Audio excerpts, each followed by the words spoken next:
asalaamaaleykum sama mbokk yi maa ngi leen di nuyu kenn ku ne ci turam ak santam di ñëw di waxtaan ak yéen waxtaan woo xam ne li ko indi dama déglu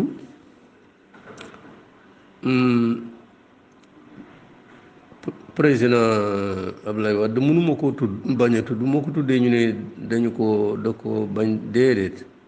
dama nit ñi dégloo xel rek ak waxtaanam mu waxtaanoon ak Maïmouna Ndir Faye ak Pierre Edouard Faye waaw ñoo waxtaan ak ñoom parce que dafa wax am lu mu wax dafa ne mooy ba nga xamee ne ñàkk na nguur gi mu ne fii ak ñetti weer ak ñeenti weer Macky Sall dootu mën a fay fonctionnaire yi loolu jaaxal journaliste yooyu ñu laaj ko ne ko loolu nu mën a amee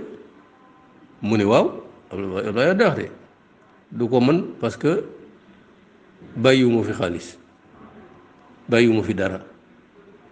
ah ñooñu loolu jaaxal leen mooy mu ne ko waaw loolu nu mën a amee président nga ne ku fukki at ak ñaar dem bàyyiwu fi dara mu tontu leen ne nit rek la nit day juum dama juum bàyyiwuma fa dara waaw bàyyiwuma fi dara bi moom am na foo xam ne mënees na koo dégg parce que ñoom xam nga moom ba mu ñëwee daf fee fekk fonds politique ca jamono yooyu Diouf yoo xam ni milliards ak loolu noonu lay toll moom mu yóbbu ko 8 milliards bi mu daanoo xam ngeen ne janvier février mars 2012 janvier février mars muy ñetti weer avril 2 avril ñu jox nguur gi buñ ko mënee tudde noonu Macky Sall donc ñetti weer janvier février mars Macky Sall bi mu ñëwee fonds politique yooyu nga xam ni juróom-ñetti milliards la war a doon juróom-ñetti milliards bu ne di junniy million fekku fa dara ci ñetti weer yi jël na lépp te loolu 8 milliards yi pour at la assemblée nationale koy watee pour at loolu moom mënu ko war a jël ci ñetti weer te jël na lépp looloo tax am na ñoo xam ni ñu nekk ministère de l'économie et des finances ak yooyu am na complicité ak ñoom parce que loolu warutoon am 8 milliards ya pour at la mu daanu janvier février mars lépp mu raafale ko yóbbu ba Macky ñëwee fekku fa dara ah dafa def li ñu naan décret d'avance moom itam delloo fa juróom-ñetti milliards yi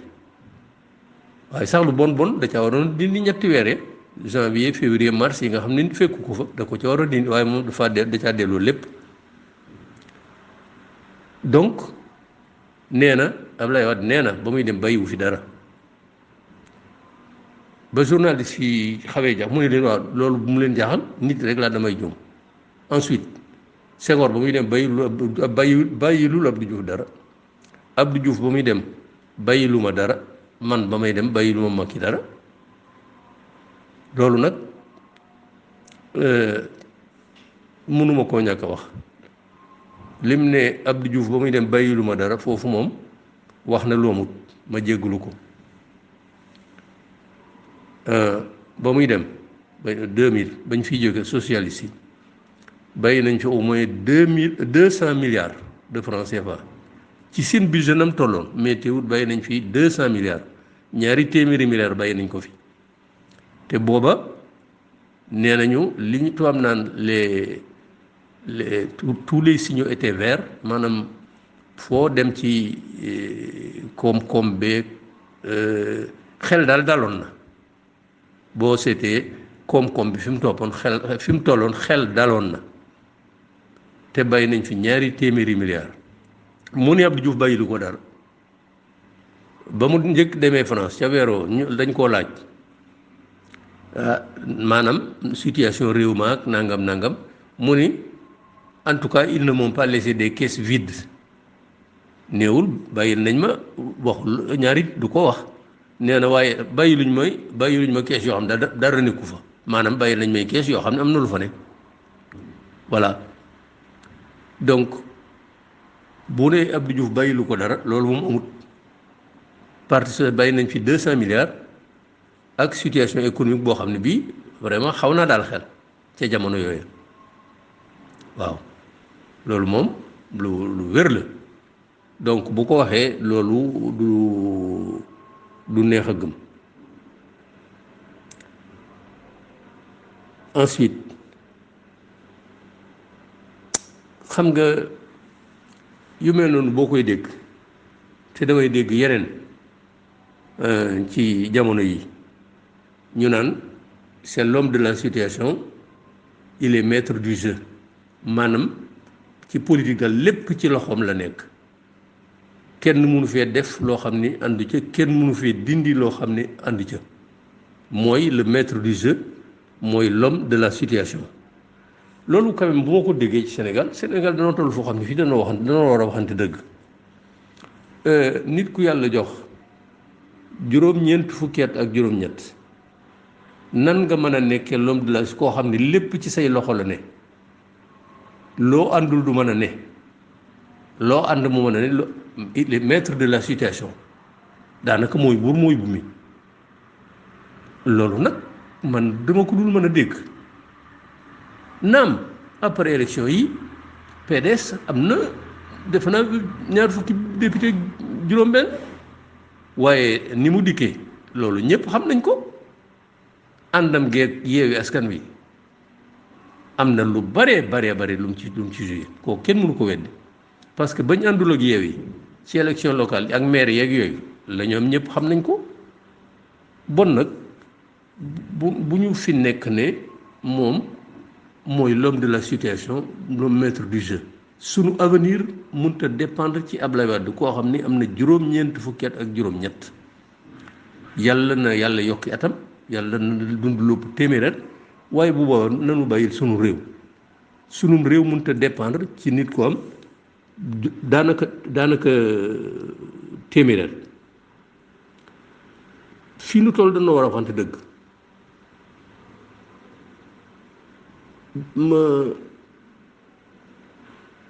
fi président dafa fii mu ne toll fii nu toll nii Macky Sall daanaka mi ngi ci fukki at ak benn Ablaye Wade defoon na fukki at ak ñaar bu Macky paree ñaar fukki at ak ñeent dinañ ko def ci boppu réew mi ñoom ñaar te dëgg-dëgg boo seetee seeni doxalin man damaa defee nit ñi dañ dul jàng téere yi dañ dul jàng rapport yi nit ñi dal seen yoon ci dara boo seetee seeni doxalin woo xam ni tubaarkalla bu ma tàmbalee ci Ablaye Wade moom nee na ñu def na munta ñàkk a def kooku munta ñàkk a def tabax na nangam waaye ni mu daan tabaxee it noonu xam nañ ko Macky Sall ci boppam wax na ko bi mu njëkkee ñëw li mu gën a yàq mooy dafa jaxasee administration ni ñuy yor administration la jaxase bu méttee métti te ba parti socialiste def wax dëgg yàlla bàyyi nañu fi administration bu baax a baax ba mu ñëwee da koo jaxasee politiser ko maanaam ku bokkul àndoog moom dootoo am ndomboog tànk liñ naan système de rémunération des salaires et d'octroi des indemnités niñ daan fayee nit ñi ak niñ daan joxe indemnité dafa tegu woon ci yoon woo xam ni ñëpp la yemale yoon woo xam ni ñëpp la yemale alors moom bi mu ñëwee da koo jaxasee xëy nit pare bu ma jëlee indemnité yi maire yi daanam en 2004 dafa xëy rek ne maire yi nekk capitale régional 900 000 lañ leen di jox léegi boo jëlee maire wu Matam amuloon fukki junni indemnité mu xëy 900 000 maire yi nekk ci département yi 500 000 maire d'arrondissement yi 300 000 te bu koy def du ko teg kay day xëy rek am na fonctionnaire yu mu ko fi def yu amoon indemnité boo xam ni 150 000 la ñu ñëw laaj ko mu defal leen ko 300,000 juróom benn fukki junni ñu ñëwaat di laaj téeméeri junni 500,000 mu ne pour waxta jeex defal naa leen ko 800,000 jóge na 150,000 dem 800,000 donc fanweeri junni dem ci juróom-ñetti téeméeri junni noonu la daan joxe liñ naan à la tête du client ku ko neex rek ku ko neex xam ngeen ne loolu lu doy ki man la bon ku mel noonu bu ñu naree ne dañuy juboo moom Macky ak Idrissa Seck ak ñooñu pour seen nguur gi jëm ba ñu nar fee juróom fukki at loolu day xaw a doy ki man daal jàpp ma ne gannaaw Wade gannaaw Macky Sall am Karim Wade wala Idriss Seck lañ fi teg maa ngi dégg sax ñu naan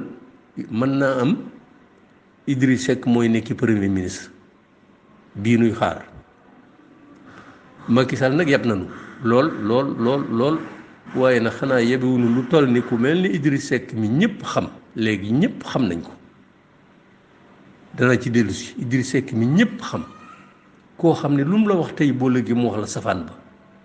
dégg ngeen lim fekk Macky Sall xëy suba dem ne mu ànd ak moom ko mburoog soow te loolu rek du dara ci li mu def ñu ne dañ koy def premier ministre loolu daal dama yaakaar ni Macky Sall yebewul noonu ñii muy Ablaye Wade ñi ci lal ñëpp wax dëgg yàlla dañu fee war a jóge Ablaye Wade nii lu tuuti rek lay jël ci moom ni mu saaxee sunu réew mi sunu suuf si livre bi ma mujj bind ci moom am na ca li ma tuddee sous-chapitre boo xam ne une gestion foncière à nul autre pareil ni mu saaxee sunu suuf si kenn mësu koo gis kenn tey jii génne naa benn contribution ci taskatu xabaar yi gannaaw bi Mbackiyou Faye ak avocat boobu defee conférence de presse muy bàkku di fëgg dënn ak nangam ci lu jëm ci monument de la renaissance gii duma ci sori bind naa ci tey contribution bu magam bu gudd lu mat ñeenti taskati xabaar génne nañu ko ak site yi dama ne ca li may wax ku ko mën a dindi na ko dindi parce que maa ngi ko teg ci rapport public sur l'état de la gouvernance et de la reddition des comptes boo xam ne inspection générale d'État ñoo ko def foofu sax dama ne 2013 mais bu 2014 la 2014 maa ngi jàkkaarloo ak bu 2013 ak bu 2014 bu juillet 2014 dama jum ci sama bii taskati xabaar yi publié tey ne juillet 2013 mais juillet 2014 la maa ngi woon ak ñaar yëpp sama kanam xam ngeen na ma xam naa ko rapport boobu inspection générale d'État moo ko def juillet 2014 rapport public sur l'état de la gouvernance et de la reddition des comptes juillet 2014 boo ko xoolee rek dëgg ni mu saaxee suuf si ak Mbackiyou Faye wane naa lépp ku jàng maanaam contribution bi nga xam ni taskati xabaar yi génne nañ ko tey bàyyiwuma ca dara te du dara lu ma ca fent nag lu ma wax rek inspection générale d'État moo ko def yëmul foofa ni mu def ci suuf si nekk diggante aéroport Yoff ak Ouakam ak ñooñu mu séddale ko Mbackiyou Faye Cheikh Amar la ca des mu jox koy nitam inspecteur des impôts inspecteur des domaines inspecteur de nangam des douanes Serigne Cheikh nangam yëmul foofa def na lu mel noonu ci suuf sa nga xam ne sii benn général buñ naan général Semence Bertin moo ko moomoon muy suuf su nekk Bambilor suuf ab titre foncier bu yaatoo yaatu wallaay li mu def fii ci Yoff suufu si Yoff si def na lu mel noonu wala lu ko raw dégg nga général Semence Bertin doom yi ñoo ñëw fii ne dañuy jaay suuf si bu ngeen demee ci rapport public sur l'état de la gouvernance et de la reddition des comptes bi may wax juillet 2014 page 76 ba page 81 da ngeen gis vraiment la fa Ablaye Wade di def parce que dafa li mu ba mu déggee ne dañ koy jaay dafa ne du bàyyi rek n'importe qui jënd ko parce que titre foncier ba ca Bambilor dafa am ay nit ñu fa dëkk am fa seeni tool nangam te comme moomuñu ko buñ ko jaayee keneen la nit ñi danañ am ay jafe-jafe bon nag na ko état jënd te ngeen li mag Ablaye Wade wax na ko état jënd parce que sinon bu ko keneen jëlee ña fa nekk dañuy am ay jafe-jafe ci kaw loolu la ko état jëndee waaye walla yàlla xam na ko lam fa def jéggi na dayo def naa ci contribution boo xam ne bi maa ngi ko tuddee l'acquisition du domaine du général Semence Bertin à Bambilor par l'État Wade une vaste escroquerie maa ngi ko publié ci le Walf Quotidien publié woon na ko l'exclusif publié woon na ko ak le Témoin ci fukki fan décembre 2018 ma wane na mu ko defee mara d'Italie ba ko état jëndee et man état Wade laa wax ni mu séddalee suuf si nekk diggante aéroport ak Yoff la séddale yooyu suuf am na ca kenn koo xam ne kii jox na ko ca 170 hectares 170 hectares ci prix yoo xam ni keroog kooku ba mu ko jaayee caisse des dépôts et de consignation la mu ci am ci milliards kenn xamul nu mu toll te pourtant jamono yooyu caisse de dépôt et de consignation ñu ngi doon wut suuf soo xam fu ñu waroon def ay cité ay dëkk fu ñu dëkk ba ñu laajee domaine Rufisque ak inspection direction générale des impôts et domaines fii ci Ndakaaru te Amadou Ba nekkoon ca bopp ba dañ ne ko suuf amu fa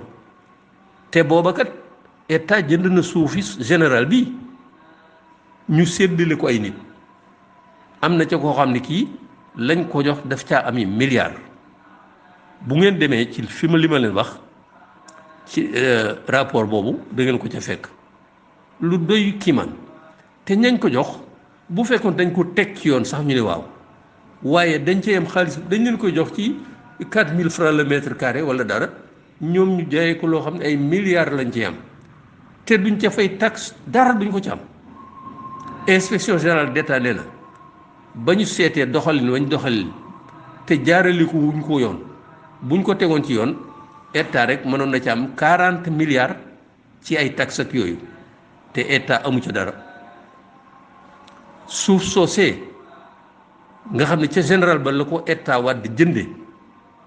état amu ci dara ay jaambur la ko jox ñu saax-saaxe ko boobu Amadou Ba mii mooy directeur général des impôts et domaines Mamour Diallo nekk directeur du domaine Rufisque mi ngi ci rapport bii ma leen di wax diggante page 67 ak 76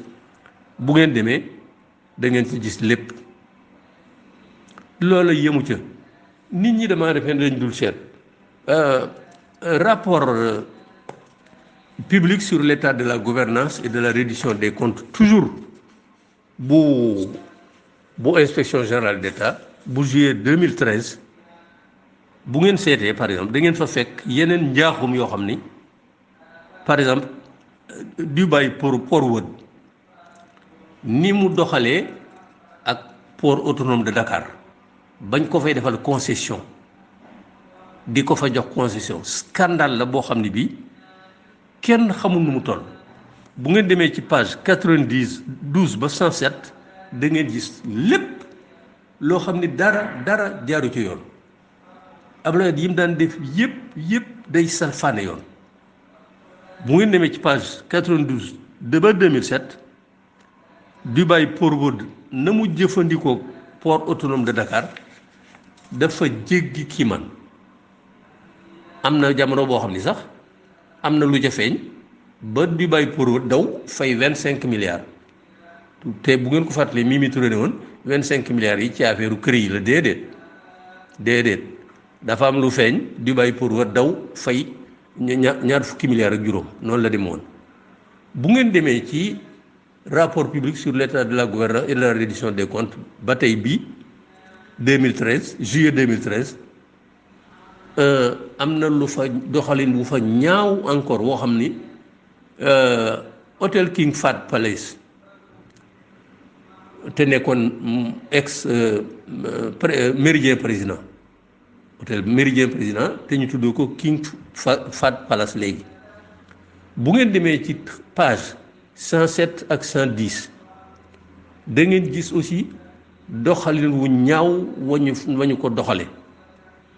ba ñu koy joxee kañ ko doon jox doxalinu mënuma parce que day gudd mais bu ngeen ko gisee dafa jéggi dayoo ci même rapport bi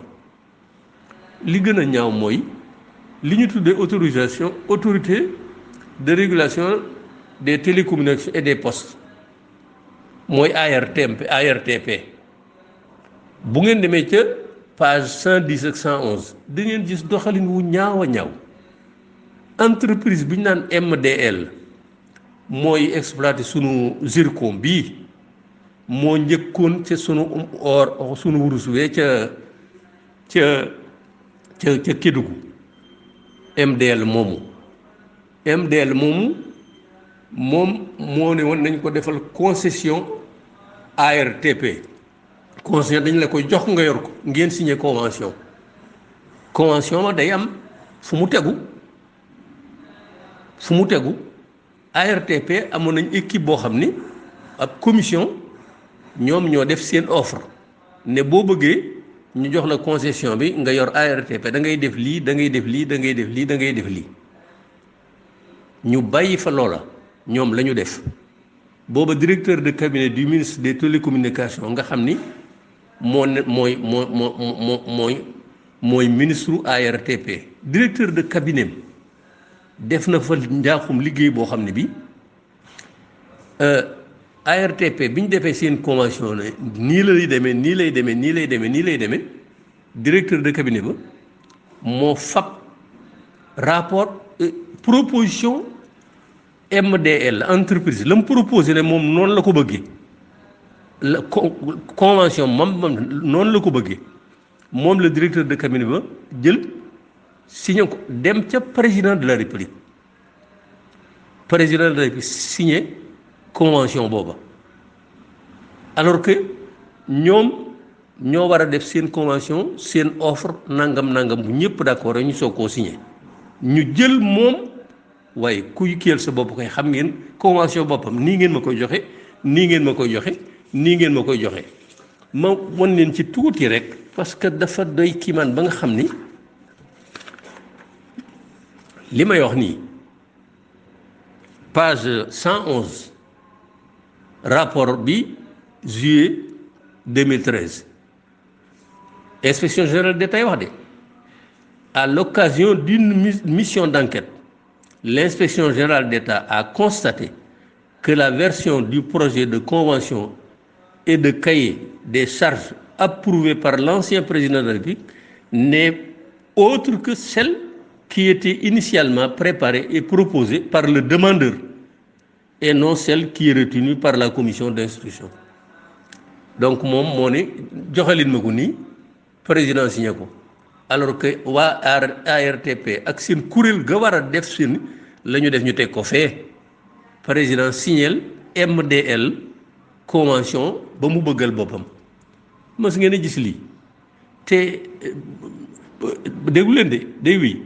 dans la version que le demandeur a fait prouver maanaam MDL dans la convention que le demandeur a fait prouver à l'insu du collège par l'ancien président de la République toutes les obligations financières que la commission d'instruction avait insérées dans le texte de la convention à la charge de l'opérateur, à savoir le paiement à l'État de 3% du chiffre d'affaires réalisé et le versement à l'ARTP de 50 millions de francs CFA pour la gestion du dossier. Tout cela avait disparu. De même, la durée contractuelle de 10 ans proposée par la Commission a été portée à 25 ans et sur toute l'étendue du territoire national. Maanaam ñoom waa ARTP lañ waxoon ne boo jëlee ARTP at mu jot sa chiffre d'affaires sa bénéfice war nga nu cee jox 3% te pour la gestion du dossier war nga nu jox 50 millions te convention bi fukki at rek lay doon Abdoulaye Wade si la mu signé loolu lépp dañ fukki at ya mu yóbbu ko ñaar fukki at ak juróom li may wax de du lu may fent mi ngi nii ci rapport bi ku mu neex nga seet te yemu fa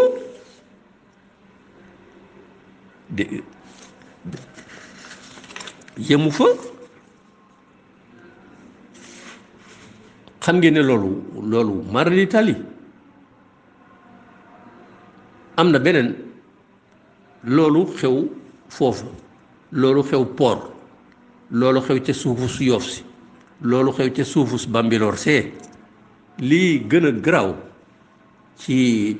nguuru Abdoulaye Wade li ci gën a garaaw scandale bi ci gën a mag te Sénégalais yi xawma loolu nu ñu koy rombe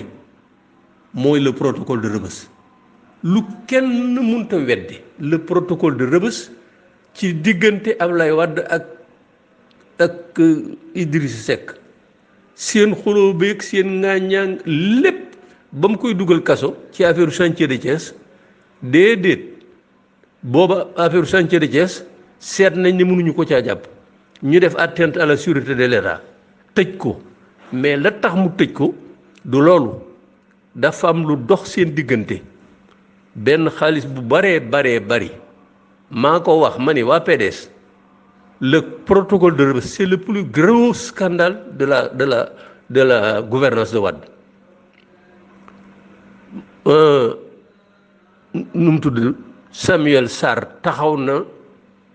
ne Idriss Seck sàcc nga juróom ñaar fukki milliards ak ñeent yu Wade dem nëbbu ko ci banque nangam te xam nga lii ma lay wax yaa ko def xam naa la xam nga ma te boo ko weddee porté ma plainte sàcc nga kuñ naan colonel Malick Cissé nekkoon nag jamono àndoon ak Abdoulaye Wade Abdou Diouf Abdoulaye Wade ñëw mu ànd ak moom nee na lu wér la ba ñu koy si ay 3 heures du matin moom fekke na ko li ci gën a kii mooy Mame Mbaye Niang mii d'ailleurs moom itam te am lu ko topp affaire Prodac boobu ñu naan 29 milliards jóge na fa Abdoulaye Macky Sall jëlee ko fa yóbbu ko ci wetam génne na fukki compte ak juróom-ñaar yoo xam ne ay compte yu Idrissa am bitim réew compte sangam mi ngi nii compte sangam mi ngi nii compte sangam mi ngi nii booba Aïssatou Diop Fall la nekkal Aïssatou Diop Fall daa mujj delloo ko ne ko déet man kat téyel say kayit fukki compte ak juróom-ñaar yu mu ni mi ngi nii bu ko Idriss Seck weddee na ma porter plainte li ci gën a am kii juróom-ñaar fukki milliards ak ñeent moo nekk seen diggante te gannaaw ñoom ñaar kenn xamul foofa xaalis bu mu jóge Abdoulaye Wade bi ñu ko falaatee 25 février 2007 dimanche 25 février 2007 ñu teg cay fan 1er mars 2007 cour d'appel proclamé résultat provisoire ne Abdoulaye Wade est élu au premier tour dès le premier tour keroog moom ci boppam moo jàpp ñoom Tanor ak ñoom candidat ñoom danse ko di leen xas lu mu leen yëkkut amul ñëw ci Idriss Seck Abdoulaye Wade da ko wax de moo sàcc sama xaalis beaucoup d'argent 40 milliards yóbbu na ko États-Unis nangam milliards yóbbu na ko nangam milliards yóbbu na ko bëgg naa dem Luxembourg waa Luxembourg bañ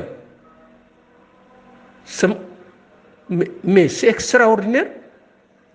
mu dem France ab journaliste bu naan Express interrogé ko mu ni kooku sama digganteeg moom jeex na jaan bu la màttee benn yoon xaw ma am na nu mu ko waxee moo ko wax professeur Abdoulaye Bathily kenn xamu ko ci ay caaxaan ba Idrissa nekk ci kaso bi dafa ñëw ne ko président bàyyil xale bi lee chantier de Thiès yaay caaxaan mu ne ko ku la nekk chantier de Thiès la ça n'a rien à voir avec le chantier de Thiès il me doit beaucoup d'argent na ma jox sama xaalis bii lay mag Abdoulaye Bathily ko wax te xam ngeen Abdoulaye Bathily du ma ko sosal te Abdoulaye Bathily xam ngeen du wax lu mu xamul. Ensuite li ko gën a dëggal procureur de la République xëy na suba convoqué Samuel Sarr xëy na convoqué Birahim Seck ak am na ñett de parce que Birahim Seck aussi dafa jiiñoon Idriss Seck loolu ak Wade Samuel Sarr ak procureur xëy le 16 juillet maa ngi koy fàttaliku 2016 la war a doon ñu convoqué leen pour ñu war a xëy ci ëllëg sa ñëw procureur laaj leen ci affaire protocole boobu ca ngoon ñu def déclaration ne l'affaire est renvoyée sine die dàq nañ ko ba faaw waaw procureur de la République lu muy wootee bu dara amut dama ne protocole de Rebeuss li gën a garaaw ci te magistrat yi ngi may dégg xam nañ ko gendarmerie ñë féete ca kaw ñu ngi may dégg xam nañ ko police ñë féete ca kaw xam nañ ko inspection générale d'État xam nañ ko le protocole de Rebeuss existe diggante Ablaye Wade ak Macky Sall te mat juróom-ñaar fukki milliards ak ñeent am na ñu ne sax lu ko ëpp la ñii ne Arabie Saoudite ñoo ko mayoon ñii ne Libye ko mayoon mu ne waa ji dencal ko waa ji jaarale ko feneen luñ ci mën a dégg ma ne bind naa ab contribution protocole de Rebeuss 2 points nous sommes tous coupables maa ngi ko génne ci Walf Quotidien le 10 et le 11 janvier 2020 ñaari parti la ko publié man mii wax ca loo xam ne kenn du ko dindi protocole de Rebeuss nous sommes tous coupables ñun ñëpp noo sàggan nan la am président di jiiteem réew digganteem ak directeur de cabinet ñu naan ay du mat juróom-ñaar fukki milliards mi ngi seen diggante am na sëriñ bu ko seeti di ko ñaan ndigal di ko ñaan saraxal xale bi bàyyil xale bi du ma wax turam parce que yàlla def na la ko neex ci moom yàlla na ko sama borom bi yërëm tàbbal ko àjjana mu ne ko sama xale bi sama xaalis la toje kama ko sama xale la toje bu ma ko joxul du génn billahi wallahi taala donc protocole de Rebeuss réew moo xam ni am na ñoo xam ne bu ñu añee duñu reer am na ñoo xam ne mënuñoo faju école yoo xam ni ay mbaar lay doon diggante président de la république ba ak directeur de cabinet am lu toll ni juróom-ñaar fukki milliards ak ñeent yu nekk seen diggante ñu ciy reyante loolu maître Ousmane Seye xam na ko maître Nafi Cissé xam na ko protocole de Rebeuss lu am la waaw juróom-ñaar fukki milliards ak ñeent loo xam ne ci seen Ablaye Wade ba mu nekkul président kenn mayu ko dara pour Sénégal la woon loolu Sénégalais yi li ma gën a jaaxal ak sama mbokki journalistes yi safu leen sax donc su ma déggee ñu naan Ablaye Wade déedéet ba ñu ma ko doxalin wee ñaaw doxalin ni mu def ci suufu su Yoff si def ko ci suufu su Bambilor def ko feneen manoon na ma cité yeneen 15 millions de dollars yu Taïwan yoo xam ne dañ ko may Sénégal ñu ne pour réalisation de projets sociaux mu détourné ko kooku it dama ko lu leer la ñëpp xam nañ ko ak yeneen mais bii moo ci gën a garaw am na ñu ne sax ëpp na juróom-ñaar fukki milliards fuuf Idriss Seck nee nañu dafa ne woon bis bu ma jëlee réew mi wala bu fi Abdoulaye Wade jógee danaa indi xaalis bi danaa wax fu mu jógee Idriss Seck moom ngeen di wax ne ñemees na ko teg fii naan muy doon président de la République. Abdoulaye Wade moomu ñemees na jekk ba moom juróom-ñaar fukki at ak ñett ñu naan mooy maître du jeu mooy nangam. Abdoulaye Wade moom mën nañoo jël doom ak doom ji li mu def dana ci dellu si bu ma déggee waa PDS yi naan il est blanc comme neige mais xanaa man li may jàng ñoom jànguñu ko. Et puis li nekk ci ay góor ak jigéen ci PDS di boroomi xam-xam di ñoom kii ñu mën a nekk candidat ñu ne rek Karim Wade ak Karim Wade li mu def bis bu Karim Wade di ñëwee fii ñu ne day nekk candidat bu boobaa da ngeen xam semaine bu jot danaa génne audio wax leen tooxi doona goo xam ni benn affaire rek laa leen ciy wax mosula dugg ci avion yii avion commercial mosu cee dugg fukki at ak benn yépp ci kii lay dugg kii wu naar boobu mu ñu joxoon Sonacos moo bayam jet privé ñu naan ko xaw ma Abba Jaber la xaw ma fukki at ak benn ci jet privé boobu lay dugg bi papam daanoo Macky ñëw comme njëkk a nommé ministre de l'économie et des finances Amadou Kane ancien directeur général BIS kooku kenn xamalu ko caaxaan Mamadou Ibra Kane invité ko ci kéem bi émission boobu jury grand jury mu ne ko fukki at ak benn yooyu mu doon tukki di dem ak dëkk ci jet privé bi fukki milliards ak ñaar coûté na ko trésor public xam ngeen ne kii buy dem ak dikk kii essence beeg la ñuy fay bu ek fukki milliards ak ñaar dem beeg dikk bi doom ji doon dugg ci jet privé au lieu que mu dugg ci avion yi comme ñëpp du lor rek lañ wax ci tunnel bii ak corniche na mu ko defee comme njëkk a woo ne ko defal ma proposition mu ne ko 16 milliards mu ne ko 16 milliards bari kii yokk ci 6 milliards ku moo say dégg loolu kooku ne ko 16 milliards yi man mën naa ko def am sama bénéfice mu ne ko fa tegg dem jox ko ñoom ko jox xam ngeen ko mais kooku xam na ko baarataal la gannaaw gi gis nga na ko ni ko Ablaye Wade doom ji def ak entreprise ba mu yoroon di employé lu mat 6000 juróom benn junni at ñi nga fa doon liggéey parce que lànk nañ njublang yooyu Karim Wade bëgg koo def loo voilà bateau bi mu fi bateau hôtel bi mu fi loué ci 6 milliards 5 milliards 900 millions ci annonce yi mi ngi ci rapport public sur l'état de la way kooku ngeen dikk ne nu Ablaye Wade président Macky Sall tegu ca Idrissa wala Karim Wade waaye ñii nag quand même il faut être sérieux il faut nous prendre au sérieux donc bu nekkoon ci réew moo xam ne mii dëggu démocratie la ak nit ñoom fulla ak fayda ak institution yu solide ak yoon moom seen bopp Ablaye Wade Idriss Seck ak Karim Wade ñoom ñëpp dañoo waroon dem kaso man mii moo di ñaamaa ko wax far yàlla ki ko remplacé mel ni moom ki ma tuddee président politicien kooku li ma wax ci moom du bari parce que affaire waa ngi gudd gis nga nee nañu ba muy dugg ba mu defee déclaration de patrimoine mat na 7 wala 8 milliards ba muy dugg rek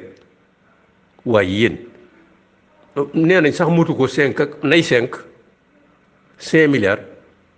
waaye diggante 2000 ak 2008 2012 fan la fi Macky Sall mën a jëlee 5 milliards wan nañ nu ko ba mu dëkkee Castor ak gannaaw bi Wade ñëwee diggante bi fu mu fi mën a jëlee 8 milliards xamul lu muy lay mu ne Ablaye Wade dama koy Ablaye Wade ne ko da ngay fen joxuma ngeen jéggal ma de Ablaye Wade ko joxuma la dara